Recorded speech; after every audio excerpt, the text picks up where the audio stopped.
यह कहानी है सुंदरवन के जंगल की, जहाँ पर टूनी चिड़िया अपने पति बंटी कबूतर के साथ रहती थी। टूनी चिड़िया ने कुछ ही समय पहले 2 अंडे दिए थे। वह भगवान पर बहुत भरोसा करती थी, लेकिन उसका पति नास्तिक था। बंटी कबूतर भगवान पर बहुत कम भरोसा करता था। एक दिन की बात है, टूनी चिड़िया अपने पति बंटी कबूतर से बोलती है, बंटी जी, जब हमारे इन अंडों से बच्चे बाहर आ जाएंगे तो मैं पैदल ही राम मंदिर जाऊंगी भगवान के दर्शन करने। नहीं नहीं टूनी, मैं तुम्हें पैदल कहीं नहीं जाने दूंगा। मंदिर वंदिर के चक्कर छोड़ो, तुम अपने जंगल में ही रहो। देखिए बंटी जी, आप भगवान पर विश्वास नहीं करते हो तो मत करो, लेकिन इसका मतलब यह तो नहीं है कि मैं भी भगवान पर विश्वास ना करूं। आप देखना, मैं राम मंदिर जरूर जाऊंगी। ठीक है, मैं भी देखता हूँ तुम कैसे जाती हो राम मंदिर। इतना कहकर बंटी कबूतर घर से बाहर दाना चुगने के लिए चला जाता है। थोड़ी ही देर बाद कालू कौवा टूनी चिड़िया के घर आता है और उससे बोलता है, टोनी बहन, ये देखो मैं तुम्हारे लिए क्या लाया हूँ। मैं सुबह मंदिर गया था, वहाँ पर मुझे यह रुद्राक्ष मिला था। तुम भगवान की बहुत बड़ी भक्त हो, इसलिए मैं ये रुद्राक्ष तुम्हारे लिए ले आया हूँ। कालू भैया, आपका बहुत बहुत धन्यवाद जो आप मेरे लिए ये रुद्राक्ष लेकर आए। लेकिन टोनी बहन, मैं ये रुद्राक्ष तुम्हें फ्री में नहीं दूंगा। इस रुद्राक्ष के बदले तुम्हें घर में जितना अनाज रखा है उसका आधा हिस्सा तुम्हें मुझे देना होगा। टूनी चिड़िया कालू कौवे की बात मान जाती है और वह अपने घर में रखा हुआ आधा अनाज कालू कौवे को दे देती है। फिर कालू कौवा वह रुद्राक्ष टूनी चिड़िया को दे देता है। कालू कौवा अनाज लेकर वापस अपने घर चला जाता है।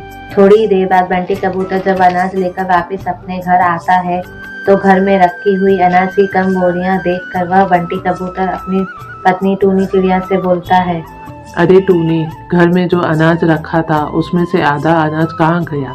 पहले तो अनाज की 4 बोरियां थी, अभी तो केवल 2 ही बोरी दिख रही है। बंटी जी, कालू कौवा आया था, वह मेरे लिए ये रुद्राक्ष लाया था और उसने कहा कि इस रुद्राक्ष के बदले मुझे घर का आधा अनाज उसे देना पड़ेगा। और आप तो ये जानते हैं कि मुझे रुद्राक्ष कितना पसंद है, इसलिए मैंने आधा अनाज कालू कौवे को देकर ये रुद्राक्ष उससे ले लिया है। अरे टूनी, तुम कितनी मूर्ख हो। यह कोई रुद्राक्ष नहीं है, यह तो जंगल के किसी पेड़ के फल का एक बीज है। इससे क्या फर्क पड़ता है बंटी जी, मैं तो इसे रुद्राक्ष मान चुकी हूँ, चाहे ये कुछ भी हो। टूनी चिड़िया की बात सुनकर बंटी कबूतर मन ही मन सोचता है और खुद से बोलता है, मुझे कुछ ना कुछ तो करना ही होगा, नहीं तो यह टूनी एक ना एक दिन उस कालू कौवे को अपने घर का सारा सामान बेच डालेगी। वहीं दूसरी तरफ कालू कौवा अपने घर वापस लौट आता है और घर आकर अपनी पत्नी सुंदरी कौवी से बोलता है, सुंदरी, आज मैं एक सूखा बीज लेकर टोनी चिड़िया के घर गया था। उस बीज को रुद्राक्ष बताकर मैंने वह बीज टोनी चिड़िया को दे दिया और रुद्राक्ष के बदले उसके घर का आधा अनाज उससे ले लिया। अरे वाह कालू जी, आपने तो कमाल ही कर दिया। आप तो दिनों दिन बहुत होशियार होते जा रहे हो। कालू जी, अब आप मेरी एक बात सुनिए। आप रोज उस चिड़िया को कुछ न कुछ सामान लाकर दो और उस सामान के बदले उसके गहने ले लो और फिर वह गहने आप मुझे लाकर दे दो। अरे सुंदरी, तुम चिंता मत करो, थोड़ा धैर्य रखो। कुछ ही दिनों में मैं उसके घर का सारा सामान लूट लाऊंगा। कुछ ही दिनों बाद चिड़िया के अंडों में से 2 प्यारे प्यारे बच्चे बाहर निकल आते हैं। उन बच्चों में एक चीड़ा और एक चिड़िया होती है। दोनों बच्चों को देखकर टूनी चिड़िया बहुत खुश होती है। थोड़ी ही देर बाद बंटी कबूतर भी घर आ जाता है। फिर टूनी चिड़िया अपने पति बंटी कबूतर से बोलती है, देखिए बंटी जी, मेरी इच्छा पूरी हो गई और जैसा कि मैंने कहा था कि जब इन अंडों से बच्चे बाहर आ जाएंगे तो मैं राम मंदिर पैदल जाऊंगी दर्शन करने के लिए।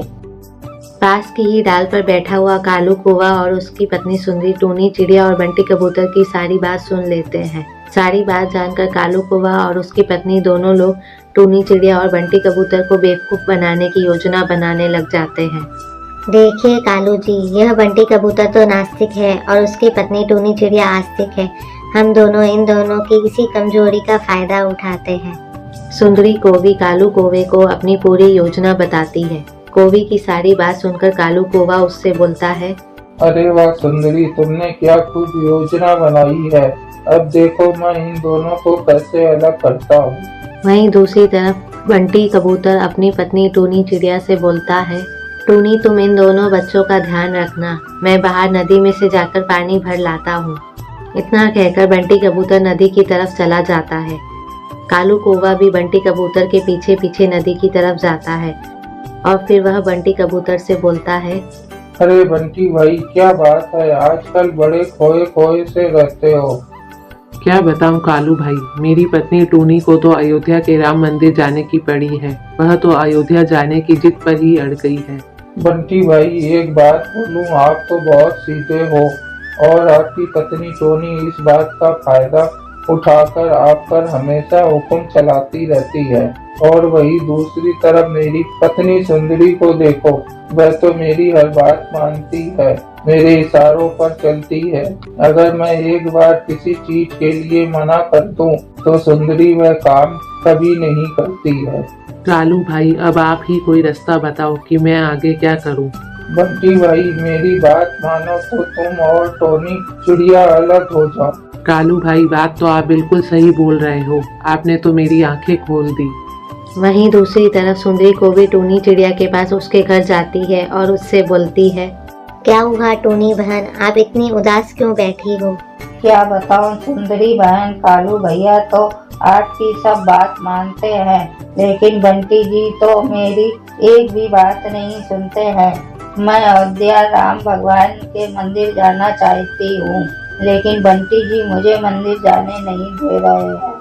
बंटी कबूतर तो नास्तिक है, उसे क्या पता मंदिर क्या होता है, पूजा पाठ क्या होती है। टूनी बहन आप एक काम करो, आप बंटी कबूतर से अलग हो जाओ, तभी शायद बंटी कबूतर को समझ आएगा कि पत्नी का क्या महत्व होता है। इतना कहकर सुंदरी को भी वापस अपने घर चली जाती है। थोड़ी देर बाद बंटी कबूतर लौट कर आता है। वह बहुत गुस्से में होता है। फिर वह अपनी पत्नी टूनी चिड़िया से बोलता है, टूनी बस अब बहुत हो गया, अब मैं तुम्हारे साथ और नहीं रह सकता हूँ। बंटी कबूतर की बात सुनकर टूनी चिड़िया मन ही मन खुद से बोलती है, अरे वाह, अच्छा हुआ बंटी जी ने खुद ही अलग होने के बात कह दी है। अब मैं आराम से राम मंदिर जा सकती हूँ। वहीं दूसरी तरफ कालू कौवा और सुंदरी को भी बंटी कबूतर और टूनी चिड़िया का मजाक उड़ा रहे होते हैं और उन पर खूब हंस रहे होते हैं। वाह सुंदरी, तुमने क्या खूब प्लान बनाया था उन दोनों पति पत्नी को अलग करने का।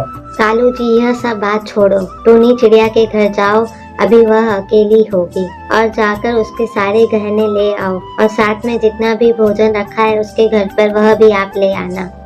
कालू कौवे और सुंदरी कौवे की सारी बात बांस की डाल पर बैठा हुआ बंटी कबूतर सुन लेता है। ओहो, यह सब तो इन दोनों की साजिश थी मुझे और टूनी को अलग करने की। कभी मैं सोचूं यह कालू कौवा मुझे उस दिन इतना मक्खन क्यों लगा रहा था। बंटी कबूतर तुरंत ही वापस अपने घर लौट आता है और घर आकर सारी बात वह टूनी चिड़िया को बताता है। जो हुआ सो हुआ, अब आप ये सब बातें छोड़ दे।